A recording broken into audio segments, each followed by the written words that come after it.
Là, je me vois en cours dès 8 heures du matin faire de la physique-chimie. Je me dis, là, au moins, ça reste du travail, mais ludique. Toujours du travail on peut apprendre en travaillant, mais aussi en profitant un petit peu, quoi. Voilà, c'est du travail en détente un petit peu.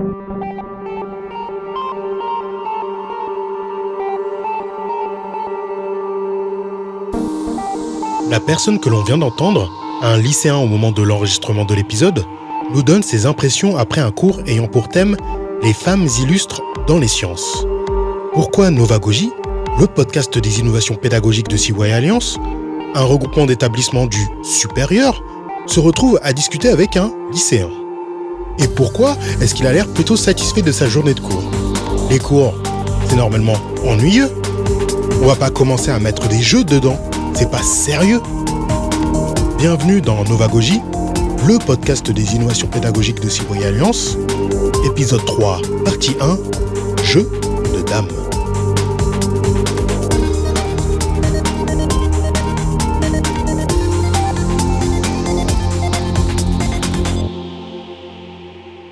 Donc là, on se trouve en salle 307, D307 si je ne me trompe pas. La journée vient de commencer. Les lycéens sont arrivés et la première partie de la journée va être basée sur des pitchs qu'ils ont préparés, que les étudiantes et étudiants ont préparés et qu'ils devront présenter devant le reste de la classe. Et le pitch qui aura convaincu le plus le reste de la classe sera retenu et pourra obtenir un magnifique et magnétique chèque en carton. Ah oui, dernière chose, les pitchs seront en anglais. When are you ready? Okay, so now today we are going to present to our games named Women of Shadow. You have different cards. On the cards, you have a description of every woman in the game. The game is based on a point system and a time limit. And we also have a bonus card, or bonus cards, like this one. This is a type bonus. The first player to reach 30 points is declared in winner. The choice is yours, so place your bets.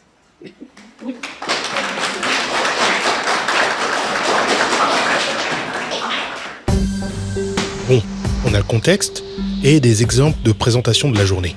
Maintenant, tournons-nous vers les étudiantes et étudiants pour en savoir plus sur ce module. On s'est mis un petit peu à l'écart là pour pouvoir poser des petites questions. Du coup, ma première question, c'est qui vous êtes et qu'est-ce qui s'est passé ce matin? Moi, c'est Sonia. Je suis en Master 1 Biologie Santé. Et du coup, on est dans la même équipe avec des lycéens. Et donc, en fait, par équipe, du coup, au total de 7, on a dû mettre en place un jeu de société qui traitait, du coup, sur des femmes scientifiques. On a dû concevoir des règles de jeu, tout un gameplay, réfléchir, les pour, les contre, ce qui est un processus assez long, surtout que on n'a aucune expérience là-dedans, donc là on part de petits bâtons et on essaie de construire un château. Est-ce que vous pouvez m'expliquer c'était quoi le concept du jeu que vous avez créé et comment est-ce que vous en êtes arrivé à ce jeu? Le concept du jeu, on a déjà voulu avoir un jeu accessible pour tout le monde, que ça soit fluide, que ça soit assez simple, que tout le monde puisse jouer. Et l'avantage du Qui-est, donc c'est le jeu dont on s'est inspiré pour faire notre jeu, et ça permet du coup d'avoir beaucoup de femmes scientifiques et du coup de les découvrir, d'en découvrir un grand nombre. Pour apprendre à les connaître un peu plus et augmenter du coup la culture et les connaissances générales des gens qui vont jouer à ce jeu. On a décidé de réaliser un jeu qui s'inspire du loup-garou, vu que tout le monde, je connais personne qui n'aime pas jouer au loup-garou. Et vu que les lycéennes, elles ont travaillé, elles ont fait des exposés sur les femmes scientifiques, on s'est dit d'accord, on va créer un loup-garou qui va s'inspirer des travaux des femmes scientifiques. Et vu que la plupart, elles ont vu leurs travaux volés au détriment de leurs maris, frères ou collègues de travail. On s'est dit, ok, dans notre jeu, les loups-garous qui sont dans le vrai jeu, les méchants, là, ce sera les hommes scientifiques. Donc voilà, quoi. Comme par exemple Marie Curie, elle a travaillé, elle était biochimiste et tout ça. On s'est dit, d'accord, on va la faire comme sorcière. Et vu qu'elle a vu ses travaux volés par Pierre Curie, qui a gagné un prix Nobel, je crois, on s'est dit, un des loups-garous sera Pierre Curie. Pour la petite précision, Marie Curie est prix Nobel de physique en 1903, avec son mari Pierre, prix partagé avec Becquerel. Alors, super. C'était la première fois qu'une femme obtenait ce prix, mais il reste à noter que son mari a en quelque sorte servi de caution. L'affront sera lavé par la suite, car elle obtiendra le prix Nobel de chimie, seule cette fois-ci, en 1911. Donc notre jeu il s'intitule Stolen Triumph, qui veut dire triomphe volé, donc pour rester dans le thème.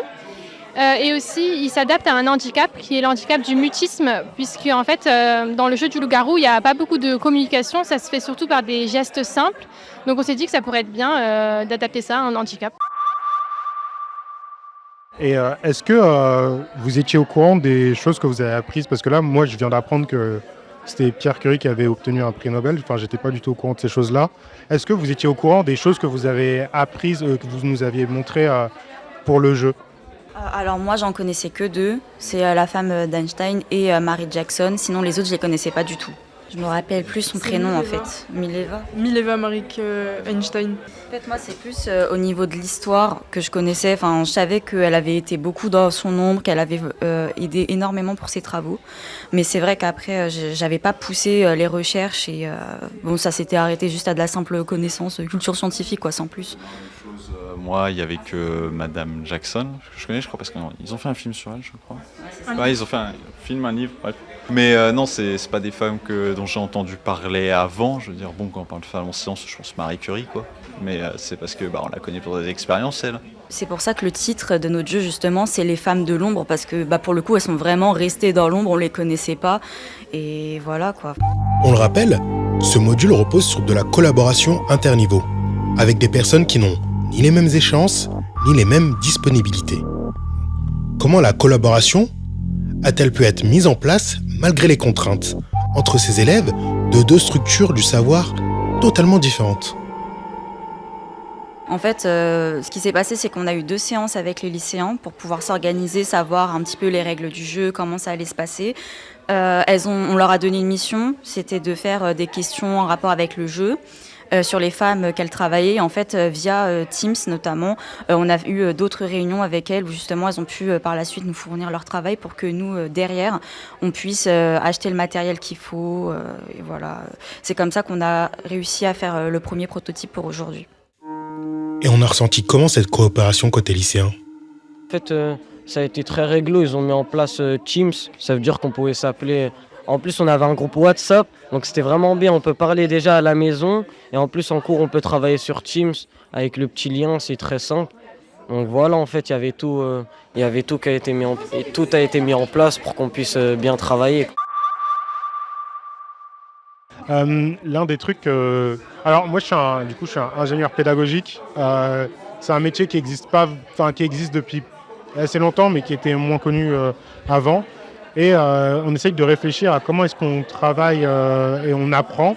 Et l'un des trucs qui est important dans le travail en équipe, c'est la collaboration. Et une des choses qui est essentielle pour une bonne collaboration, c'est que tous les individus soient dans un sentiment d'égalité au sein du groupe. Que chaque personne puisse donner des idées et qu'elles puissent être acceptées par tout le monde. Est-ce que vous avez des petits tips, des petites choses que vous avez mis en place pour que les idées de chacun et de chacune puissent être données et que tout le monde puisse écouter les idées de chacun et de chacune? Je sais qu'on a proposé plusieurs jeux et on a essayé de leur proposer du coup ces jeux-là. Et selon leurs envies, on est plus parti sur du coup le menteur. Et les scientifiques qui ont été choisis, c'est du coup les lycéens qui les ont choisis. Donc c'est eux qui nous ont sorti les noms des scientifiques, donc on est parti sur leurs idées aussi. Et là, du coup, aujourd'hui, on a 2 designs de cartes et on leur a proposé aussi selon ce qu'ils veulent réellement, donc plus réalistique ou plus fantastique, ce qu'ils veulent. Et du coup, on les questionne aussi sur leurs envies, leurs idées aussi, on est ouvert aux idées. Et j'ai vu qu'il y avait des cartes, des petites cartes, un plateau, je sais plus s'il y avait un plateau ou quelque chose comme ça. Enfin, comment est-ce que vous les avez créés et imprimés, et est-ce qu'il y avait un petit budget? Enfin, comment est-ce que ça s'est passé? Du coup, pour les cartes, Marie nous a procuré les cartes en fait, on a acheté des stickers. Donc, on a imprimé les logos sur les stickers et ensuite on a découpé avec la forme de la carte et on les a collés dessus. Donc, c'était assez simple. Il y avait un petit budget sur l'acquisition des cartes et les stickers, mais ça reste assez convenable comme prix, donc voilà.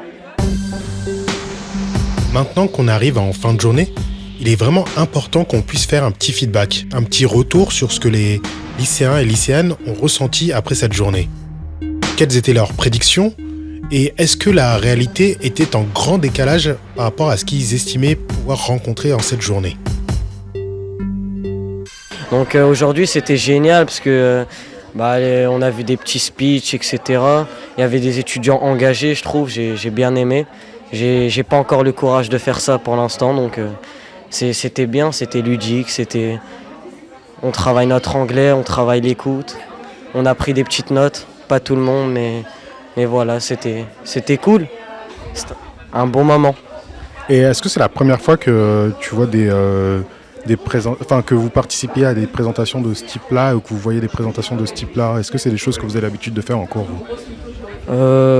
Pas tant que ça, c'est pour ça que c'était bien aussi, parce que on fait des oraux de temps en temps, mais voilà, on n'a pas forcément, on n'y assiste pas forcément. Surtout là, des grands, etc., avec un niveau un petit peu plus poussé que nous, c'est bien. On apprend des mots, on apprend du nouveau vocabulaire. Voilà, c'est bien. Moi, je préfère le travail d'équipe comme ça que le travail individuel, parce qu'il y a plus de cerveau pour réfléchir. Il y a plus d'idées. Il y a plus d'idées. Le fait de créer, c'est bien, je trouve. Et on peut mettre nos préférences, comment jouer, comme ça. Voilà. Est-ce que cette expérience, elle va vous faire évoluer sur votre manière de travailler en équipe à l'avenir? Est-ce qu'il y a des choses que vous avez découvertes que vous préférez faire dans le travail en équipe? En présentiel, c'est la manière la plus efficace pour travailler. Parce que déjà, Teams, on est loin, tout ça. Donc pour comprendre plein de choses, beaucoup. Il faut être en présentiel. Et donc le présentiel, c'est le feu, c'est le mieux, si possible. Ok. Est-ce que vous avez rencontré des petites difficultés pendant les quelques semaines, même quelques mois apparemment, de travail? Moi je dirais pas spécialement, parce qu'on s'est bien organisé, on travaillait ensemble, surtout avec le groupe WhatsApp, ça nous permettait de communiquer plus facilement. Dernière remarque, juste je pense que ça aurait été bien si on serait venu un peu plus quand même à l'université. J'aurais aimé travailler un peu plus avec les étudiants parce qu'ils étaient vraiment cool et j'espère d'ailleurs que l'année prochaine on les reverra parce que c'était vraiment bien, la vérité. Les cours on en a tous les jours et c'est vrai que changer un peu de climat, ça nous permet de voir plusieurs choses. Et donc d'améliorer nos compétences, surtout avec des personnes qu'on n'a pas toujours la chance de pouvoir fréquenter. Merci beaucoup. Le cours parfait et qui correspond à tout le monde n'existe pas. C'est encore plus le cas avec des profils aussi hétérogènes. Parfois, des petits bémols peuvent s'exprimer. On sent qu'il y a eu des efforts de faire justement des présentations sur la vulgarisation scientifique, sur des choses utiles qu'on peut retrouver dans le monde du travail. Mais malgré tout, les cours restent très théoriques et généralement quand on va faire un stage ou quand réellement on fait de l'alternance ou qu'on travaille, on se rend compte qu'il nous manque pas mal de choses sur le savoir-vivre et le savoir-être dans le monde de l'entreprise. comment gérer un projet, comment avancer un projet. Et c'est donc tout ça qui peut-être qui pêche un peu, mais malgré tout, je pense que c'est en train de venir. Ils commencent à comprendre. Ils essayent vraiment d'ajouter quelque chose de moins théorique et un peu plus à ce qui est fait dans le monde de l'entreprise. Et ça, c'est un plus.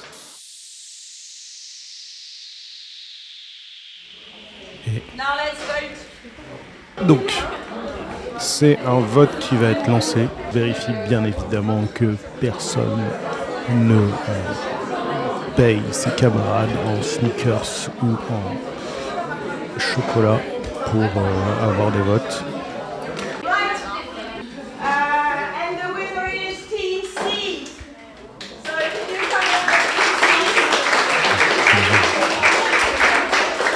Donc, la présentation C a gagné. L'incroyable chèque en carton de 20 000 livres avec lequel elles pourront dépenser absolument rien. Mais ça reste un prix et une certaine reconnaissance de leur travail, quoi.